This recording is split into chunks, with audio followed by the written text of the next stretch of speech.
Hello दोस्तों, तो कैसे हो आप। आज फिर से हम आप लोगों के लिए एक और न्यू हॉरर स्टोरी लेकर के आए हैं। ये जो हॉरर स्टोरी है ये है वैभव और उसके दोस्त राजू की, जो कि दिल्ली के किसी बहुत बड़ी कंपनी में काम किया करते थे। कहानी को स्टार्ट करने से पहले लाइट को डिम कर लीजिए, आंखें बंद कीजिए और डर को महसूस कीजिए। उसके पहले अभी तक जिसने भी हमारा चैनल सब्सक्राइब नहीं किया हो, पहले चैनल सब्सक्राइब कर लें, और ये तभी करें जब आपको कहानी पसंद आए। तो आइए बिना देरी करे हम लोग कहानी स्टार्ट करते हैं। होता क्या है, वैभव और उसका दोस्त राजू जो दिल्ली की बहुत बड़ी कंपनी में काम किया करते थे, कुछ समय बाद राजू की शादी का टाइम आ जाता है। तो राजू छुट्टियां लेकर के अपने गांव की तरफ चला जाता है और राजू वैभव से ये बोल के जाता है कि तुझे मेरी शादी में 1 हफ्ते की छुट्टी लेकर के आना है। तो वैभव भी उसको खुशी खुशी हाँ कर देता, क्योंकि वैभव उसका काफ़ी अच्छा दोस्त बना था। कहने का मतलब ये है, राजू और वैभव ये कॉलेज से ही बहुत अच्छे दोस्त थे और फिर कंपनी में भी इन्होंने साथ ही काम किया।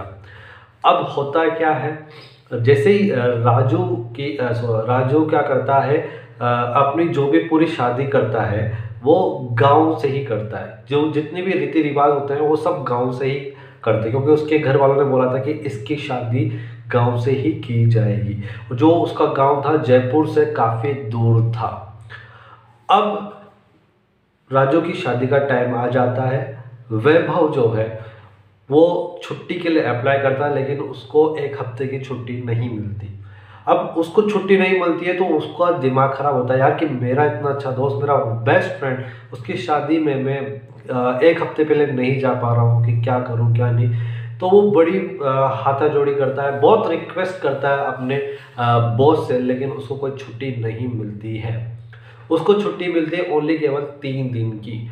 खैर, कम से कम छुट्टी तो मिली।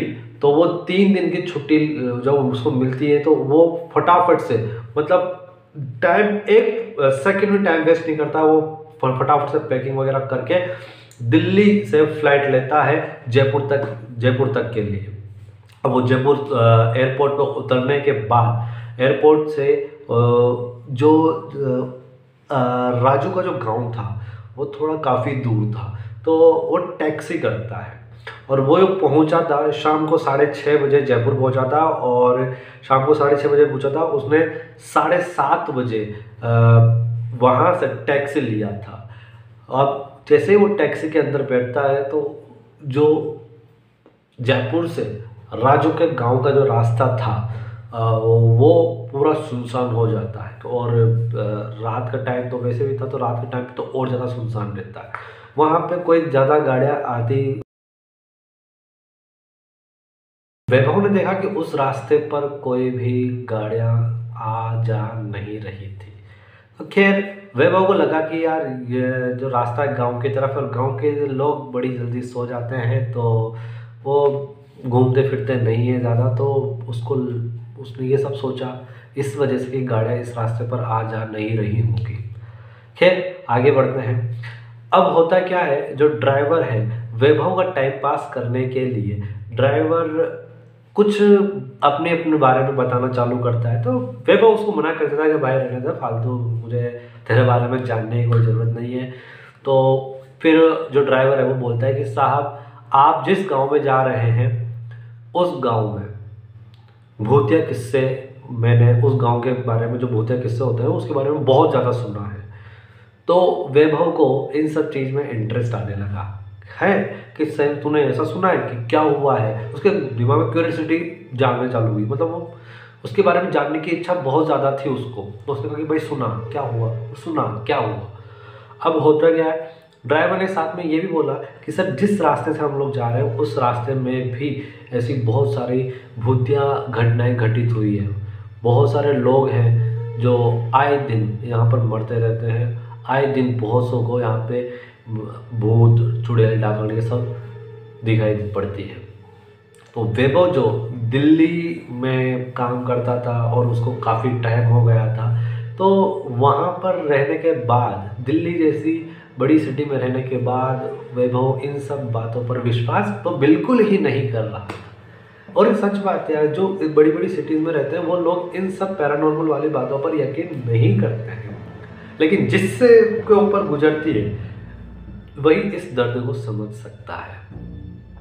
खैर, वैभव को ये नहीं पता था कि आने वाले टाइम पर उसके साथ क्या होने वाला है। तो खैर आगे बढ़ते हैं। अब जैसे ही ये उस हाईवे पे आगे, मतलब उस गांव के रास्ते पर आगे बढ़ते हैं, कुछ देर बाद ढाबा आता है। ढाबे पर ये दोनों खाना वाना खाते हैं। खाना वाना खाने के बाद आराम से ये गाड़ी के अंदर जाके बैठता है वैभव, और ड्राइवर आता है। फिर वहाँ से ये निकल पड़ते हैं। आगे 4 किलोमीटर चलने के बाद इनकी जो गाड़ी होती है वो बंद पड़ जाती है पूरी तरह से। मतलब इस जगह, जिस जगह गाड़ी बंद होती है उस जगह, उसके आसपास कोई भी ढाबा, कुछ भी नहीं, कुछ भी नहीं, एकदम अंधेरा पूरा। अब जैसे वैभव ये देखता है, मतलब वैभव को नींद लग गई थी, तो वो सडनली उठता है कि ये हुआ क्या, गाड़ी हमारे ऐसे रास्ते में बंद हुई, अब हम क्या करेंगे, मैं कैसे पहुंचूंगा, क्या हमको सुबह तक इंतज़ार करना पड़ेगा। ये उसके दिमाग में जरा सी देर में बहुत सारी बातें आ गई।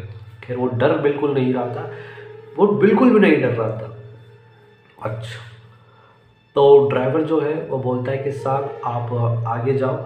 आगे आप चलेंगे तो 2 किलोमीटर आगे एक ढाबा है, वहाँ पर आप आगे की तरफ चलते रहिए जब तक मैं गाड़ी को ठीक करवा के लेके आता हूँ। तो ठीक है, तो वैभव ने बोला कि ठीक है, आप ऐसा करो, लेके आओ, मैं आगे तरफ चलता हूँ। अब उसको ज़्यादा बोरियत फील ना हो, इस वजह से उसने कानों में ब्लूटूथ लगा लिया और गाने सुनते सुनते वो चलने लगा। सामने जैसे ये थोड़ी आगे चलता है, मतलब थोड़ी जो काफ़ी आगे की तरफ बढ़ आ जाता है, तो ये एक लेडी है, वो देखता है कि एक लेडी इसके सामने ही खड़ी हुई है। तो वो लेडी इससे पूछती है कि तुम इतनी रात को कहाँ जा रहे हो। तो फिर वैभव अपनी पूरी घटना उसके बारे में बताता है, और वही सवाल वैभव उस लेडी से पूछता है कि आप इतनी रात को कहाँ जा रहे हो। तो वो लेडी बोलती है कि बस ऐसे ही, मैं अक्सर इस रास्ते पर आती जाती रहती हूँ, ऐसा उस लेडी ने बोला। तो वैभव ने ज़्यादा ध्यान नहीं दिया, होगा कोई। तो ये सब बातें करते करते करते उनके बीच में बातें होने लगी। फिर वो धीरे धीरे आगे गए, बढ़ते गए, आगे बढ़ते गए, बढ़ते गए, बढ़ते गए। तो जैसे ही आगे बढ़े, एक बहुत बड़ा पेड़ आता है, और पेड़ के जस्ट साइड में वैभव देखता है कि 3 औरतें हैं जो कि उस वैभव की तरफ बढ़ रही हैं, उस वैभव की तरफ आ रही हैं। तो जैसे जैसे जैसे जैसे वैभव, मतलब वो औरतें उसके पास आती हैं, तो वैभव को उसका चेहरा नज़र आने लगता है जो कि काफ़ी डरावना था। जो वो वैभव बहुत ज़्यादा डर जाता है। तो जो लड़की उसके साथ थी, वैभव के साथ, वो बोलती है कि चलो, मतलब उसको भी ऐसा हो जाता है कि ऐसा कोई है। तो वो लड़की उसको इशारा देती है कि इधर की तरफ चलो। तो वो दोनों उधर की तरफ भागना चालू कर देते हैं। ये भागते रहते भागते रहते भागते रहते हैं। थोड़ी काफ़ी दूर जाने के बाद ये लड़की बोलती है कि तुम्हारा जो ढाबा है वो आने वाला है, और तुम जो जा रहे हो अपने दोस्त की शादी, तुम्हारे आने वाले 2 दिन बाद तुम्हारे दोस्त की शादी, तुम उसी में जा रहे हो ना। तो वो जो वैभव था वो थोड़ा अचंभित हो जाता है कि यार इसको ये सब कैसे पता, और वो बाकी की 3 औरतें कौन थी। तो जैसे ही वो सेफ वाली जगह पे जाते हैं, तो वो पूछता है कि, उसकी लड़की का नाम कविता था, वो पूछता है कि कविता, तुम मुझे ये बताओ कि वो 3 औरतें कौन थी, और तुम्हें ये सब कैसे पता है कि मैं दोस्त के पास जा रहा हूँ। तो वो देख, बस मुझे ऐसे पता। और वो 3 औरतें जो थी उसके बारे में जो जवाब देती है वो ये देती है कि वो बुरी आत्माएं थी। गांव में वो 3 आत्माएं ऐसी हैं, या 3 भूत या चुड़ैल ऐसी हैं जो कि ऐसे ही घूमती रहती है और लोगों को परेशान करती है। तो अगर आज मैं तुम्हारे साथ नहीं होती तो वो तुमको भी परेशान कर सकती थी, हो सकता है तुमको नुकसान पहुंचा देती। तो फिर उसने एक लाइन और बोली कि ज़रूरी नहीं है कि हर आत्मा बुरी हो।